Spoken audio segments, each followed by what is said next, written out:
გიორგი ბარამიძეს დავუსვი შეკითხვა წულუკიანის 430 გვერდიანი დასკვნის შემდეგ ყველა ვარიანტი აკრძალავენ თქო და მისი პასუხი იყო ორსიტყვიანი ფეხებზე კიდიაო თქვენი რეაქცია როგორია და დღეს პაპუაშვილი საუბრობდა ოპოზიციაზე რომ არსებობს გეგმა 4 ოქტომბერს მოხდეს ქუჩაში გამოსვლა გადატრიალება ეტყვიან იარაღით შევარდით მათი პატრონები სავარაუდოდ დიპსტეიტზე არის საუბარი შევარდებიან. ანუ თქვენი რეაქცია, როდესაც იცით რომ გარდაუვალია პარტიის აკრძალვა.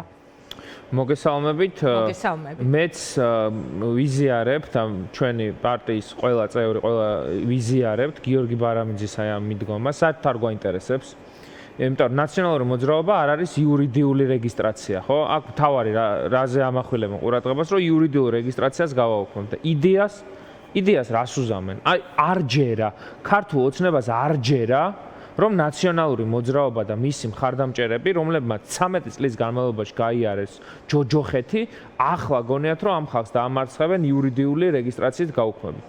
ციხეში გაუშვებენ ლიდერებს, ახალ ლიდერებს თუ ძველ ლიდერებს? სავარაუდოდ კი, იმიტომ რომ წულუკიანმა რამდენიმე დღის წინ თქვა ასეთი რამ, რომ ეს დასკვნა თავისთავად იძლევა საშუალებას საფუძველი შეიძლება გახდეს კიდევ ახალი საქმეების. წულუკიანის დასკვნა ისედაც, ანუ ეს შიში ბუნებრივად ან გაქვს, ან არ გვაქვს. ეს შიში ჩვენ არ გვაქვს, იმიტომ რომ თუ ამ შიშით ცხოვრობ, შეიძლება დღესაღამოსვე დაგაკავონ და ჩაგიდონ ნარკოტიკი. საერთოდ არ ჭირდება ამას წულუკიანის დასკვნა.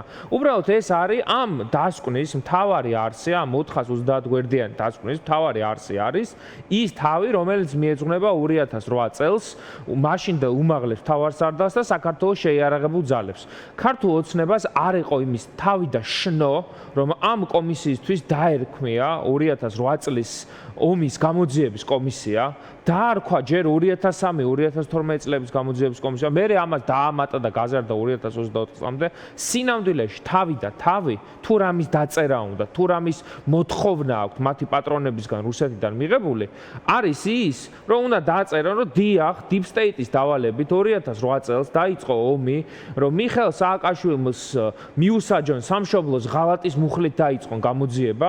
უბრალოდ როგორ არის, ამაში თუ შეყევი და შენი წარმოსახვა თავიდან ბოლომდე აეგო იმაზე, რომ ბიძინა ივანიშვილს საერთოდ ყველაფერი გამოუვა და მიხეილ სააკაშვილი სამუდამოდ იჯდება და ნაციონალური მოძრაობა თუ გაუქმდება იურიდიულად პარტია გაქრება და მისი მხარდამჭერები აღარ იარსებენ ამ ქვეყანაში, მაშინ პოლიტიკაში არ უნდა იყო და მე ამის არ მჯერა. მე მჯერა, რომ პირიქით მეტი სოლიდარობაც იქნება. უფრო მეტი საჯაროებაც იქნება და უფრო ბრძოლის უნარიანი გახდება ერთიანი ნაციონალური მოძრაობა. პრინციპში ასე უყურებთ, ხო ეხლაც რა. ეს შესაძლებლობა მგონია. პარლამენტში არ ხართ შეცვლილი მანდატებზე უარი თქვით, ანუ იურიდიულ სამართლებრივ მხარეს თუ შევხედავთ და ფინანსურად ოფისის გაყიდვა მოგვიწევთ. უარი თქვით, ოფისის გაყიდვა მოგიხდათ, ანუ ამბობთ ამას, რომ სამართლებრივად, ანუ პარტიას ექნება თუ არა დაუშვათ საარჩევნო ნომერი რაღაც ან სახელი რეგისტრირებული არჩევნები ტარდება და სადაც ვიღებთ მონაწილეობას, ფეხებზე კიდე. შეიძლება ფეხებზე კი არა, ცალ ფეხზე მეკიდოს მე საერთოდ ორივეზეც არა. იმიტომ რომ არ მგონია ქართული ოცნების ხელი და ნაციონალური მოძრაობა ისედაც გაუქმებულია იმათი ხელიდან.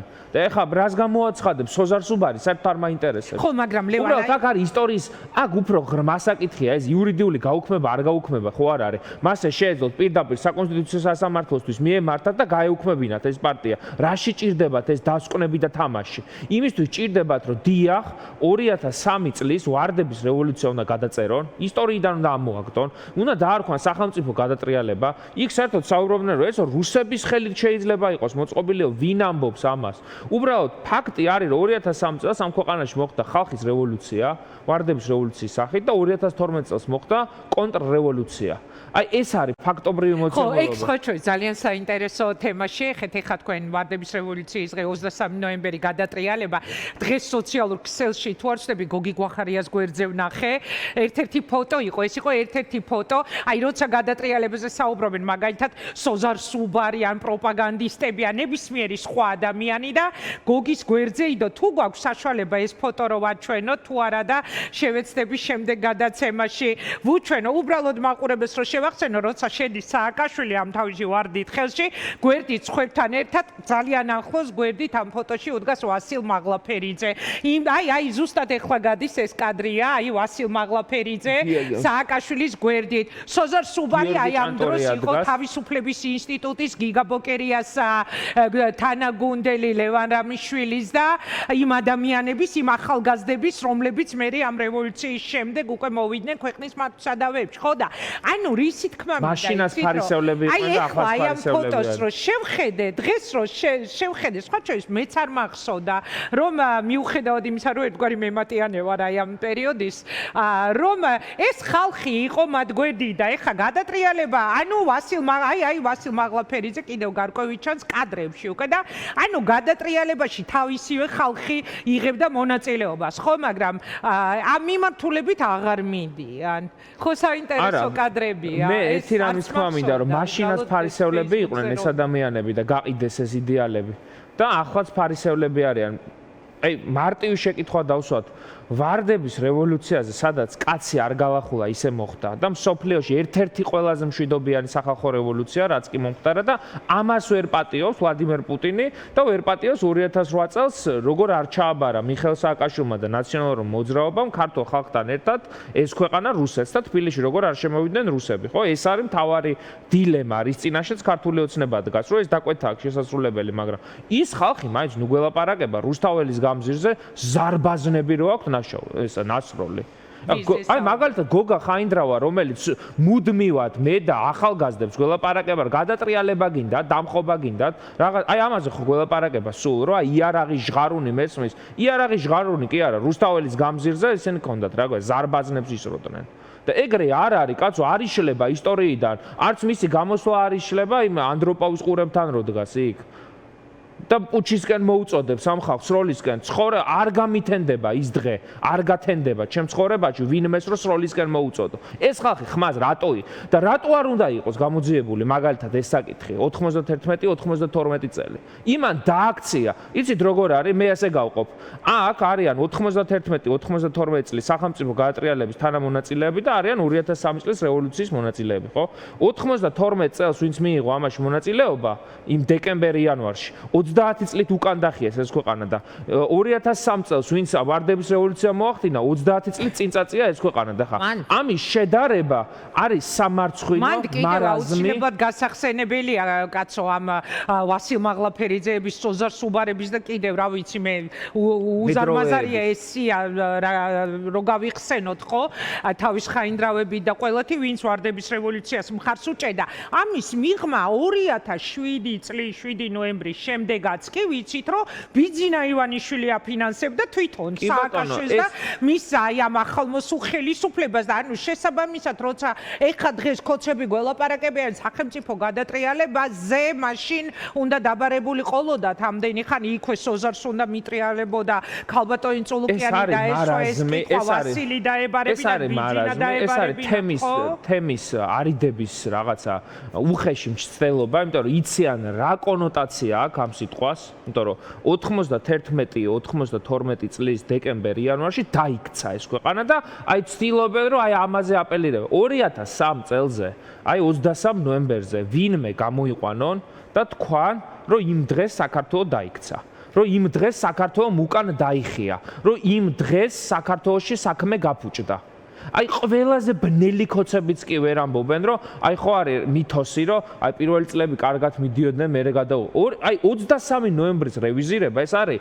საერთოდ სიგიჟე რომელიც მხოლოდ პუტინს იმიტომ რომ ამას ხო ჯაჭვური რეაქცია ქონდა ერთ წელიწადში მერე უკრაინა აფეთქდა და დაკარგა რუსეთმა ამას ჯაჭვური რეაქცია ქონდა მერე აღმოსავლეთ პარტნიორობის ფორმატი შეიქმნა სომხეთი და აზერბაიჯანი აიყოლია საქართველოს და ევროკავშირისკენ აქტიური სვაწავი და ამას ქონდა ჯაჭვური რეაქცია და ამის გამოზის პიჯაკების საქმეების და იმ ხუთი საქმის გამო კი არა სინამდვილეში ახლა გამოაქვთ მიშასთვის ის განაჩენი რის გამოც მიშა ციხეში ზის ეს არის ეს ბოლო კითხვა უნდა დაგისვა დღეს ამ პაპუაშვილმა ახსენა ასევე 4 ოქტომბერი და ეს 4 ოქტომბერი მე ვიცი ყველა თქვენი პარტიის წარმომადგენლის და ოპოზიციის სხვა წარმომადგენლებიც გვეუბნებიან რომ ეს გავიარეთ გავლილი თემაა, მაგრამ ეს 4 ოქტომბერი აღმოჩნდა ერთგვარი დაპირისპირების თემა, მათ შორის თქვენივე ფლანგზე, ხო?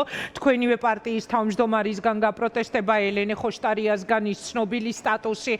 დღეს პაპუაშვილი ხაზს უსვამდა ესე ცალსახად ისევ ამ 4 ოქტომბერს.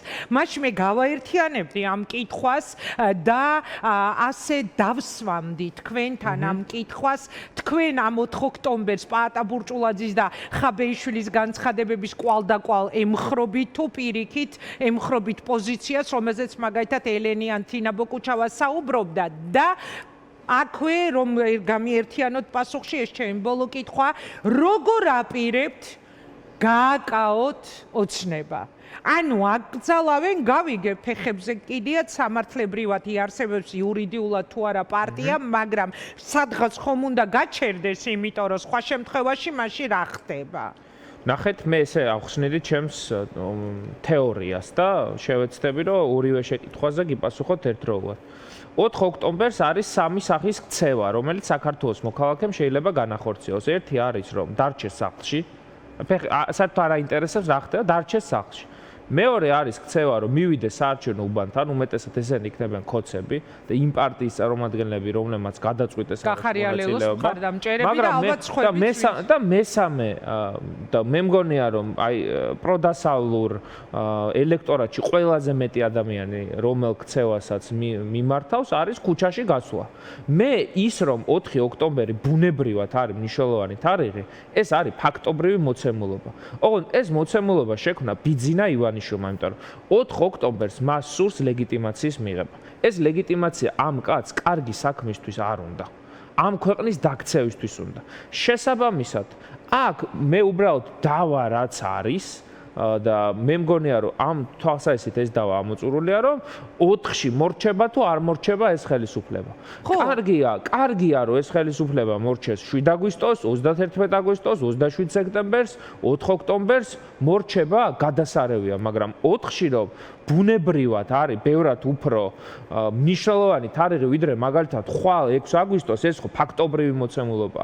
ამიტომ 4 ოქტომბერს მე ვემხრობ იმას რომ ყველაზე მეტად რაც მაღელვებს არის რომ ისედაც ოპოზიცია გაიყო ორად, ერთ შევიდა და თანამშრომლობის რეჟიმშია, მეორე არ თანამშრომლობის, ხო? ამ არ თანამშრომლობის რეჟიმში ვინც არის დარჩენილი, საზოგადოების წარმომადგენლები, სამოქალაქო სექტორი, პოლიტიკური პარტიები საერთო პოზიცია ჰქონდეს 4-თან დაკავშირებით.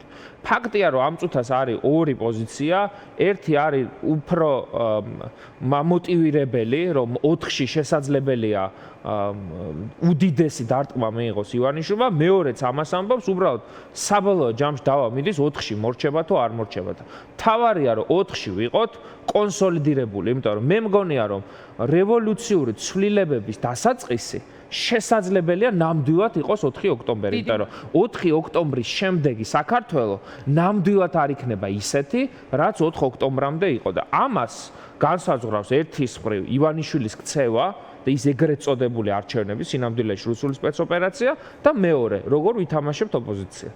წარმატება მინდა გისურვოთ, ძალიან საინტერესო ახალგაზრდა პოლიტიკოსი მივიღეთ თქვენი სახით, კარგად ბრძანდებოდეთ, ლევან შეუძლია გავიდეს სტუდიიდან. პაპუაშვილზე